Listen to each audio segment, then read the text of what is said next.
Bonjour Ilona, Bonjour. qui es-tu? Qui je suis? Je m'appelle Ilona, je suis une terrienne de 21 ans. Euh,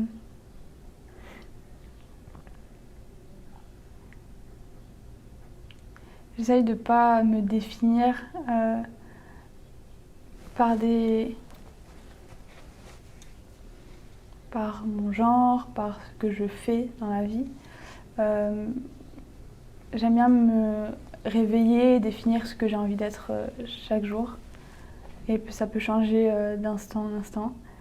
Donc aujourd'hui, là, maintenant, tout de suite, je suis une porte ouverte à répondre à des questions. Et qu'est-ce que tu fais dans la vie?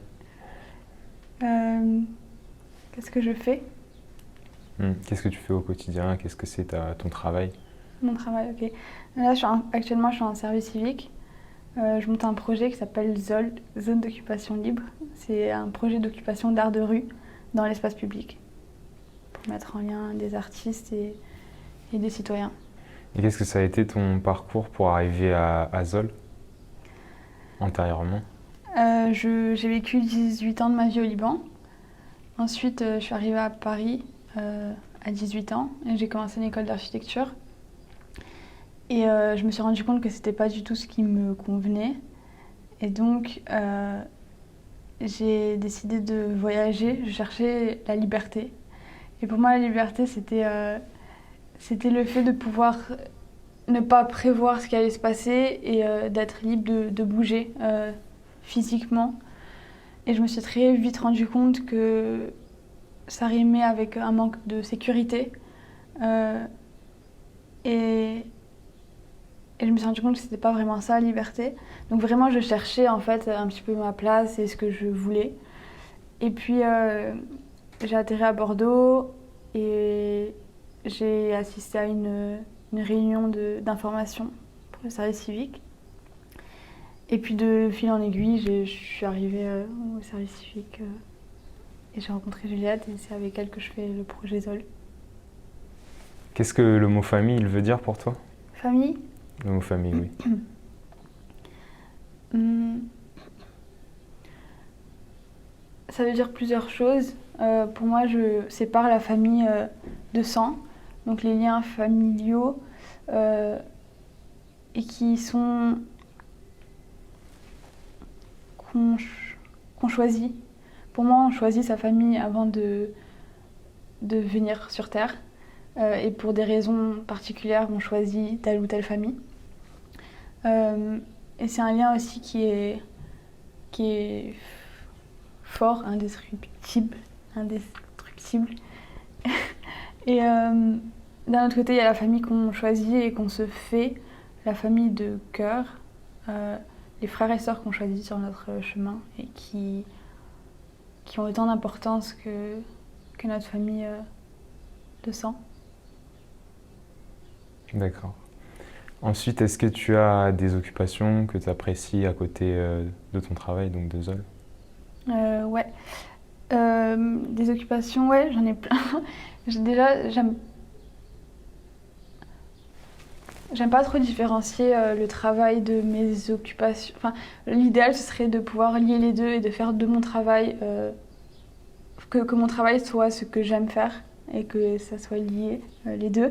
Mais sinon, dans ma vie de tous les jours, je médite tous les jours. C'est quelque chose que j'aime faire, que c'est une dédication, je sais pas comment on dit en français, dedication. Un engagement. Ouais, un engagement.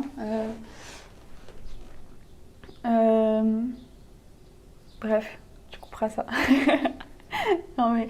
Donc oui, il y a la méditation, euh, la danse. J'aime pouvoir bouger sans essayer de reproduire quelque chose, mais juste je trouve que ça se rapproche beaucoup de la liberté, de pouvoir juste être à l'instant. Et la poésie, l'écriture, j'aime jouer des mots, et j'aime le pouvoir que les mots ont, et en même temps le fait que les mots peuvent à la fois nous éloigner d'une réalité parce qu'ils définissent et donc ils stagnent quelque chose qui est toujours en mouvance. Et en même temps, ils permettent d'exprimer et de faire sortir ce qui se passe à l'intérieur. Et après tes occupations, à quel moment tu te sens toi-même?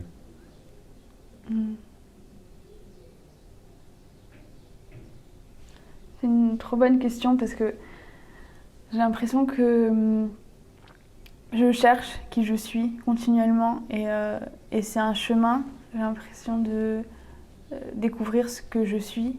Et c'est comme pour la première question où en fait tu me demandes qui je suis et le fait de me définir, c'est déjà une forme de... J'ai l'impression d'être toujours en mouvement et de pas vraiment savoir qui je suis, mais de découvrir des choses, de me rendre compte que je suis fragmentée de partout et qu'il y a une multitude de moi et en même temps je suis un avec tout. Voilà. Et donc tu recherches et tu n'as pas encore défini un moment où tu es toi-même. Je dirais qu'il y a des moments où je me sens authentique et spontanée et donc je suis moi-même, mais à partir du moment où j'ai ce regard-là en me disant j'ai l'impression d'être moi-même, et ben je perds directement ce sentiment d'être moi en fait parce que j'ai ce regard sur la personne que je suis. C'est le plus. Je sais que je suis et au final je veux juste être. Ouais, voilà. Comment fais-tu l'équilibre entre les trois sphères qu'on a évoquées, ton travail, toi et ta famille? Je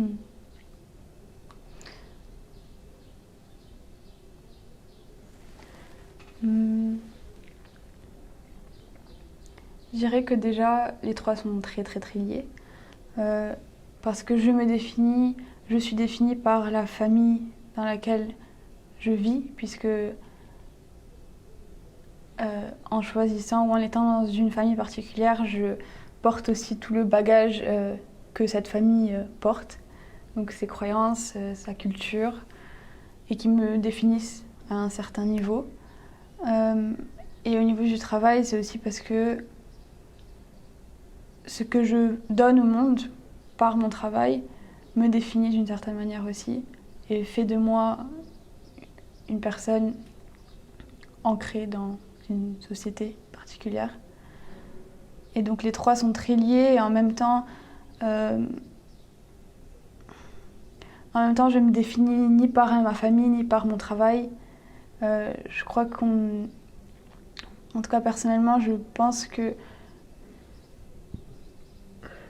ce qui nous définit c'est plus que, ou en tout cas c'est pas du tout notre culture, notre nationalité, notre famille, notre travail, ce qu'on donne au monde, mais l'essence même de qui on est.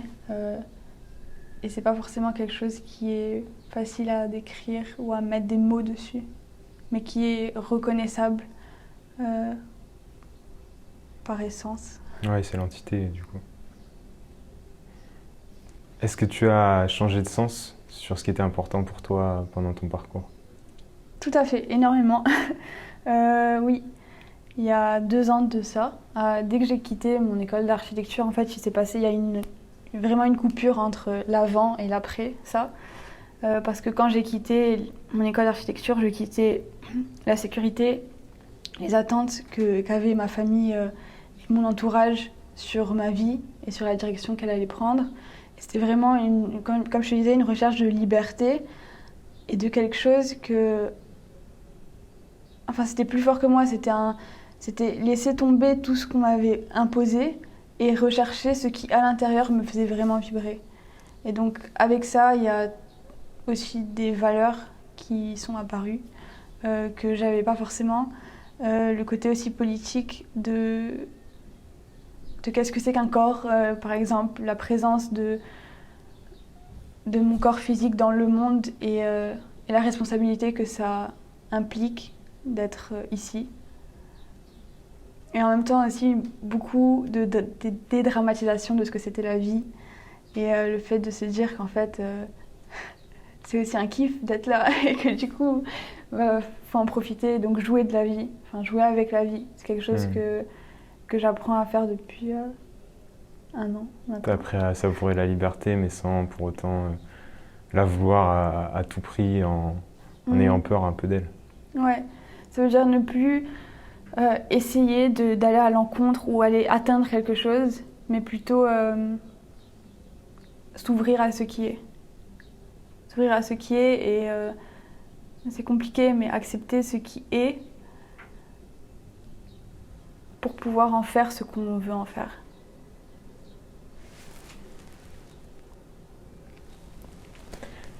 En totalité, après tout ce qu'on a dit, qu'est-ce qui est essentiel? Rien. Tout. Rien n'est... Qu'est-ce qui est essentiel?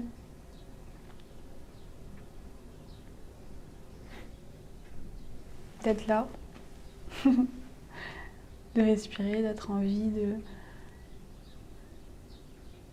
C'est essentiel de peut-être de se rendre compte que la seule responsabilité qu'on a vraiment, elle est à l'intérieur de nous et que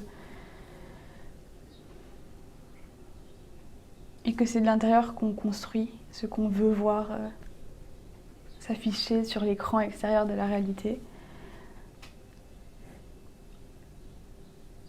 Et qu'on peut pas avoir...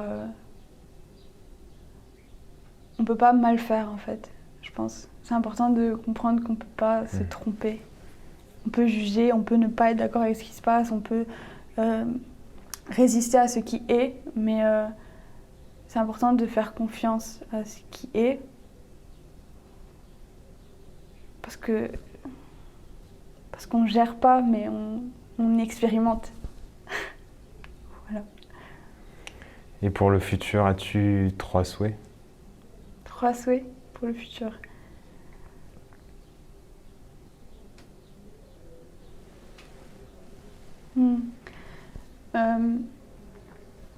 Mon premier, ce serait qu'on reconnaisse chacun, chacune, que notre part de la vie en nous, à l'intérieur, encore une fois. En fait, je rapporte tout à l'intérieur parce que j'ai vraiment la sensation la conviction que le monde extérieur, c'est simplement une projection de ce qui se passe à l'intérieur de nous. Et de pouvoir unifier tout l'intérieur, ça permettrait d'unifier tout l'extérieur et se rendre compte qu'on ne fait qu'un seul, qu'on est une seule entité et donc se réunir, arrêter de se séparer, de se fragmenter, les guerres, surtout en ce moment, mais ouais, j'aimerais que tous les êtres vivants sur la planète, pas que les hommes, mais aussi les êtres sentients, les animaux, les plantes, trouvent cette